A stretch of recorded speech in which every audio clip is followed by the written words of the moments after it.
There's only one, there's only one.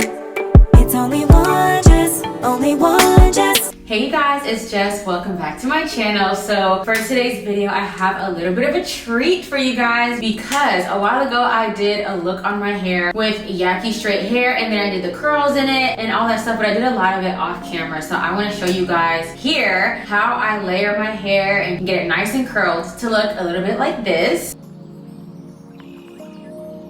which is one of my favorite looks. It just looks so like effortlessly beautiful. It's like kind of like giving 90s. The curls are giving all that, and I'm gonna show you guys how I do that on today's video. So I wanna thank Klaiyihair for sponsoring today's video and for offering me your absolutely beautiful, gorgeous, stunning hair that we're gonna use today. So as always, they include in the box a few things to help you with your wig slaying, and here is the gorgeous wig we have today. You guys, honestly, the first thing I noticed is the hairline. It's honestly plucked to perfection, and the lace is HD, so it's super easy to blend.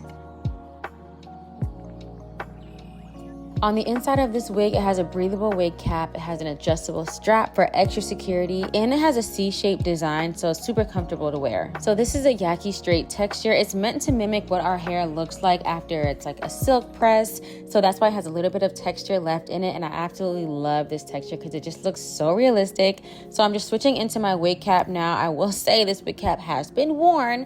We all have that one wig cap that has the lines in it, but don't judge me. Y'all, immediately after I tried this wig on for the very first time, I'm not gonna lie, I was shook.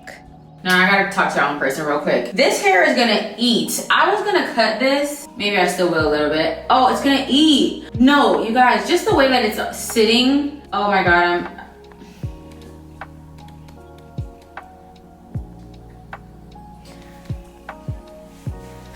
you know how sometimes words just aren't enough?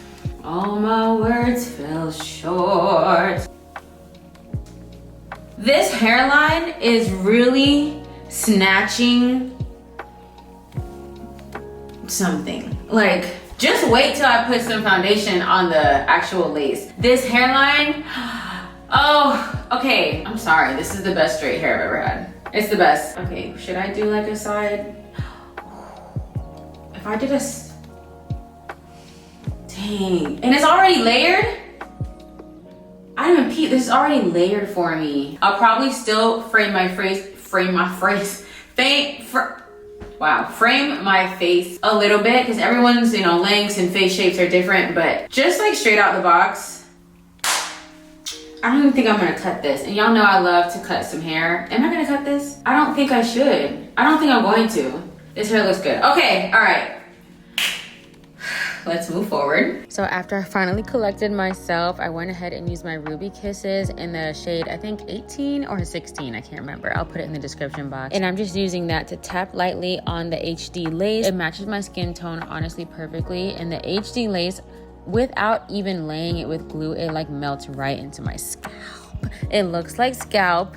And I was just so impressed with the quality of this wig. So as you can see, this is the side with foundation, and then this is the side without. And if I'm being 100% honest, looking back at it, I may need to go like a half a shade darker, but this is perfectly fine.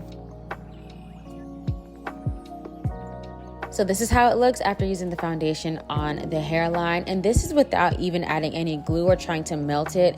It's already melted. This is a glueless wig, and I'm showing you that it is not even glued down, yet it's still melting straight into the scalp. Where do they do that?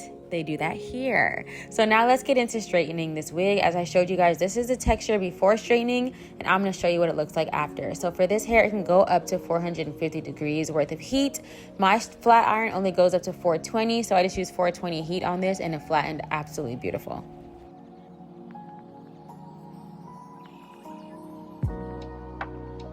So here I'm just deciding, do I want to do a side part? Because I know the side part would absolutely eat. I'm going to have to revisit this with a side part, but at the end of the day, I'm just a middle part girly, but we're going to try that again another day.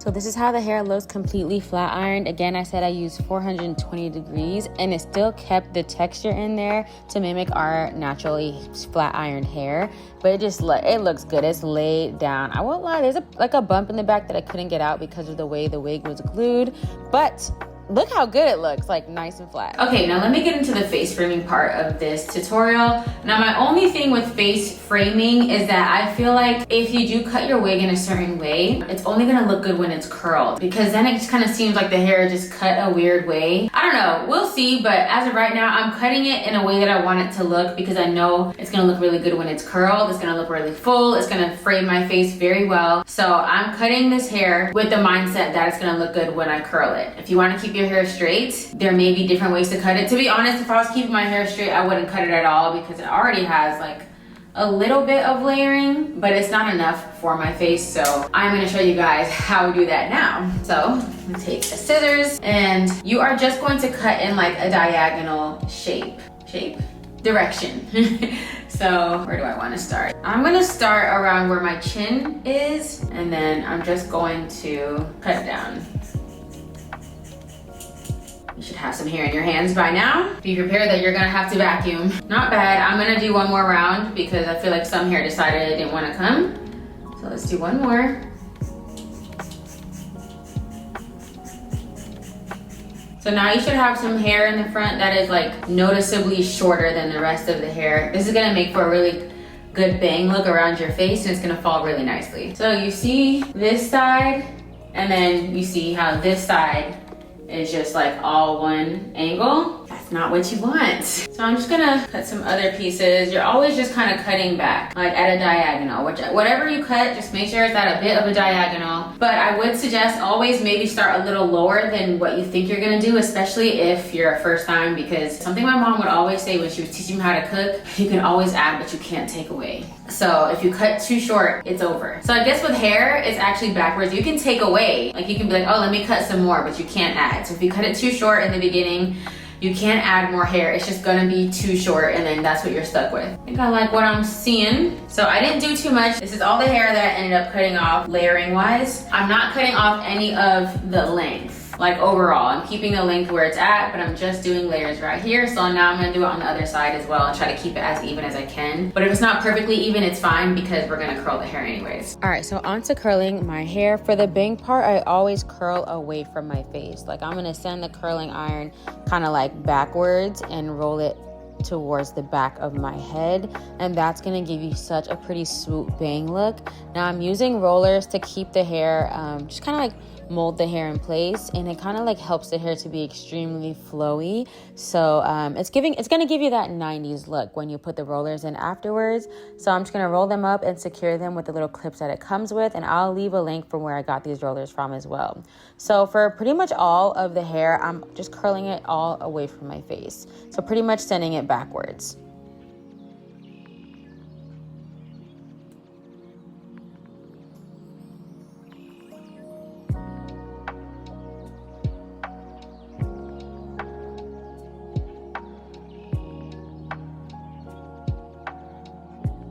So this is the hair after I put all the rollers in. You can keep them in as long as you want, but for minimum, you have to make sure your hair is at least cooled. Don't take them out while your hair is still warm. That means they haven't settled yet. Now, one thing I will say, Velcro rollers, it makes it so much easier for them to stay in your hair, but you have to be a little careful when you're taking them out, because since it is Velcro, it will snag on the hair a little bit.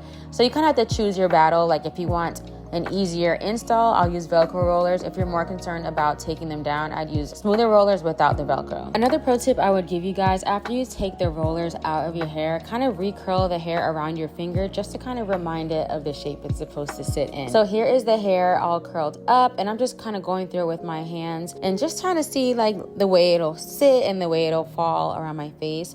Now, if you can see the quality change here, because I don't know, I thought I pressed record on my camera, but I did get some phone footage. And look at the bang, you guys. I absolutely, like, the bang is the most crucial part. I'm obsessed with the way the bang looks. Look the way it's just gonna flow. Absolutely stunning. So that is honestly how I do my like 90s curls, whatever you want to call them. It's nice and full. I will say my wig did start sliding back a little bit. I got a widow's peak, so you can see when it slides back. But I just hope you guys love this video. Let me know if you have any questions, and I'll see you in my next one.